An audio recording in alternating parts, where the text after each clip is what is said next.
Hello lovely shoebox packers, welcome back to my channel, Mrs. Newfie Fan. My name is Sarah and this is my first filler video. It's my first ever filler, can you believe it? So I've been doing shoeboxes.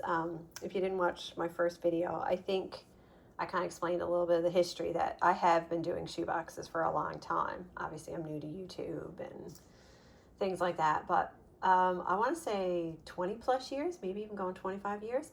And it wasn't until I discovered like the Facebook groups and like the YouTube community that I even heard of filler. True story. Never heard of it, never saw it. I never ever saw it at my drop-off center. I lived in the province of Newfoundland for pretty much the entirety of my life. I live in Nova Scotia now, but most of my shoebox packing was done in Newfoundland, and I've never seen like filler at a drop-off center. So I don't know if it's something that we just didn't know about, we weren't exposed to. I guess we're pretty far removed from the processing centers too, especially in Atlantic Canada, because I think for the longest time Canada only had the one processing center in Calgary. I believe there's a second one now in Mississauga in Ontario, but yeah, I mean, we're pretty far removed from the processing centers, and I guess just the process of going through boxes and then needing filler. So I don't know. Anyways, I'd love to hear your take if you're also from Canada and like Atlantic Canada specifically, like if filler is a known thing for you guys. Like, was it collected? Did people donate it? Did you see it at your drop-off centers? Yeah, they're super interested. Anyways, I'm going to show you the little bit that I came up with, and I definitely only have a little bit. I don't have anywhere near the amount that some of you guys have done. I've only really started collecting a lot of items again this past year, and kind of doing like the year-round shopping and things like that. So anyways, hopefully next year I'll be able to get some more filler. And of course, after watching your guys' content, I now know what to look for, like some of the items that make good filler. And yeah, so anyways, thanks to you guys. This is why I'm now doing filler. So here's my box. I have one box, and I'll kind of tip it a little bit there, but I don't want to tip stuff out. But anyways, I'm going to show you what I got, and I'm going to ask for your opinion on just a couple of things, because you guys, the ones at the processing centers, you would know, so you can advise me. So these are little Halloween plush, actually. They're little kitty cats, and they're super cute. There's nothing about them that screams Halloween besides for like some orange eyes. And they glow in the dark. So I did leave the tag on because the tag does say that they glow in the dark. And the reason I put these for a girl 10 to 14 is because that's the size socks that I added. So I had this big multi-pack of socks that my daughter had given me. She had like used one pair of socks for like a costume, and she gave the rest to me. And thanks to the folks that do the little filler printables and the tags and everything. So anyways, we got a little kitty cat plush. We've got one of the little pop tube fidgets and one pair of just long socks. And the girls just got a plain white, and I have tied it. So you can let me know if this is appropriate. So I did 3 of those, and I did leave one open. I didn't seal this one up just so I could show you the sweet little plush that's inside. So yeah, she's super cute. So these were... So I'm in Canada, by the way, if I didn't make that known. I want to say these were $8. The cats, I only got at 50% off, so I paid $4 each for these, but I felt like they were worth the $4, and they actually do glow in the dark really well. I did test one. I held it up to light and went into my pantry, and it really does glow. So yeah, there you go. And then there's just the socks and the pop tube, and I'll put that one together after the video. And then for the boys, I did little bats. And these I looked at, but I hemmed and hawed. I wasn't 100% sure. Every time I went to Walmart, I kind of popped in and, looked at the clearance section or looked at the Halloween clearance, and they were still only 50% off. Anyways, I went in not that long ago, and they had them marked down even further. So I got all these bats for $2, and I totally think they're worth $2. And again, I made these for 10 to 14 because of the size socks. So these are the rest of the socks that were from that pack. So I got 1, 2, 3, 4, 5. I got 6 of these. And again, I got one that's not sealed up so I can show you. And these are pretty cute. And again, nothing really that screams like Halloween. It's just a cute little bat. And he's got his little teeth. His little teeth are in there. And anyways, yeah, these glow too. So all this glows. all that glows. His belly glows. So yeah, it's really cute. And again, I left the tags on just in case they can read it or understand it, that they know that it does glow in the dark. So the boys just have the socks and a plush. So let me know if this is like helpful. Would this be something that you would want to see come across your table when you're processing? And I really do want to make stuff for the boys because I know the boys are, you know, kind of a harder group to shop for, and there may not be as much filler for them. So again, I will tie that up after the video. And then this is just randomness, complete randomness. Whatever little bits and bobs I had kicking around, some stuff I found clearance or on sale. So I just found these little Lego sets at Walmart, and they were marked down to $1. I thought that was great just for like a little Lego set, little activity. It's obviously not Lego brand. I don't, it's just called Todd's Fun. I have no idea. Anyways, I added a bouncy ball, and I got a little tiny pack of crayons and a little tiny like Christmas winter activity book tucked in. So I got a crocodile, excuse me. I got a unicorn one, has the exact same thing. It's got the ball, the activity book, and the crayons. I got another crocodile and another unicorn. Yeah, so I did 2 and 2. So I did 2 crocodiles and 2 unicorns. My question to you is, should I put a label in with these, or should I just leave them and let the processors figure it out? I think it's kind of appropriate for kind of almost any age and gender. The unicorn is obviously a little bit more girly, but not a big deal. And obviously it would be probably for like 5 and up, because this is obviously the small Lego is going to have, you know, choking hazards. But yeah, let me know what you think. Like, is it helpful to see a label when you're processing, or would you just rather grab like a little bag or item and figure it out yourself? So let me know. And if you think labels are needed, I will gladly put them in. And I think for these, I would probably just say any gender 5+. Does that sound appropriate? Let me know.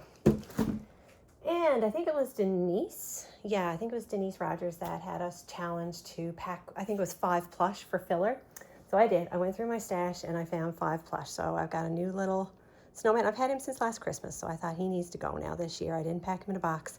So he needs to go find some love. And of course, it's the TY or Tie Beanie Boos. So I got him like really good clearance price, I think, after Christmas last year.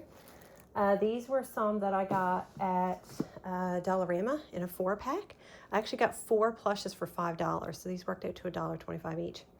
So that's fantastic. So that's I think his name is Bing Bong. It's a little imaginary friend from Inside Out, and Red Panda. So that's 3, and then I had a Lotso, Hug and Bear in my stash. Oh, and 1 more Bing Bong. So there you go. There's my 5 plush that Denise Rogers challenged us to pull out. So let me know, do I need to bag these, or are they fine just to go the way they are? If they need to be bagged, not a problem. I'll put them in a bag so they stay clean. And I'm assuming we don't need to label plush, because obviously this can go, I feel like these can go in any age or gender. So anyways, let me know your thoughts. And just a few more things. Oh yeah, I had these. So these were also little plushes I got on clearance after Christmas last year. And again, they didn't get used, so they need to go to the processing center. So that's the little Palm Pals. And I think this is like a little Christmas drink. It's a little mug with like the whipped cream on top. So I put it in a bag because I added one of the little activity books and the crowns. So that's, again, does this need a label? Or are you fine with seeing this come across your table? I didn't put a label in this one. As well, I have these 2. And again, they're the Palm Pals. And I've got this little play foam inside and a little pop tube. So there's 3 items. And I have one here not sealed up so I can actually show it to you. So there's a cute little Palm Pal. It's a mitten. Like, how sweet is that? They're so cute. And of course, the little blue pop tube, which I get from the party section at Dollarama. And I bought a full case of these for a really good price. I forget what they worked out to, but my kids love this. So it just sticky foam. I don't even know how else to describe it, but it doesn't dry out. So it's not like a Play-Doh or something like that. Like, they can leave this out on the table and it's not going to dry out. So obviously this wouldn't go to a 3 and under because, you know, choking, they could eat the foam. And inside this one is a little mystery figurine inside the foam. So when they pop it open, they can dig out a little wintry figurine. They don't show the examples, but there's the little piece of paper that shows all the different ones they can get. But yeah, I thought that was cute. So again, what do you say? Do I put a label in this one or just leave it as is? And again, I got it tied up, but it's not a problem for me to open them back up and put in some labels. And then just a few more little small things, odds. This was a promotional item that we were given. It's a kinetic sand, so I just put those in by themselves and let the processors figure out where they need to go.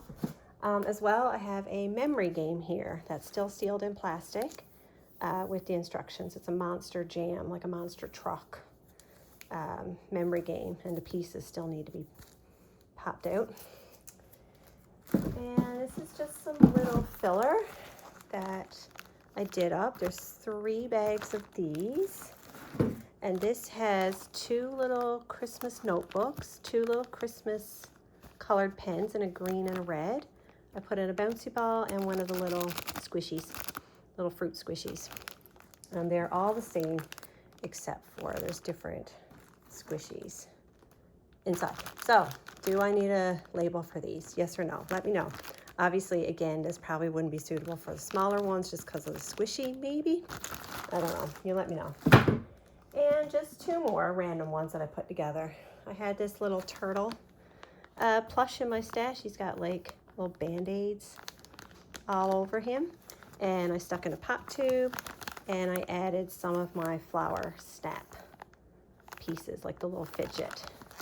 And that's in that bag. Does this one need a label?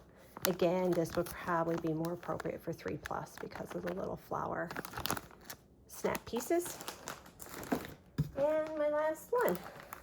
This is just, again, a bunch of randomness. I got the flower snap fidgets. I got a pop tube. I've got the little box of crayons and little Christmas coloring activity book, a bouncy ball, and that is a promotional, it's hard to see through the bag, but that is a promotional Pop It fidget. So that's just kind of a random bag of fidgets and things.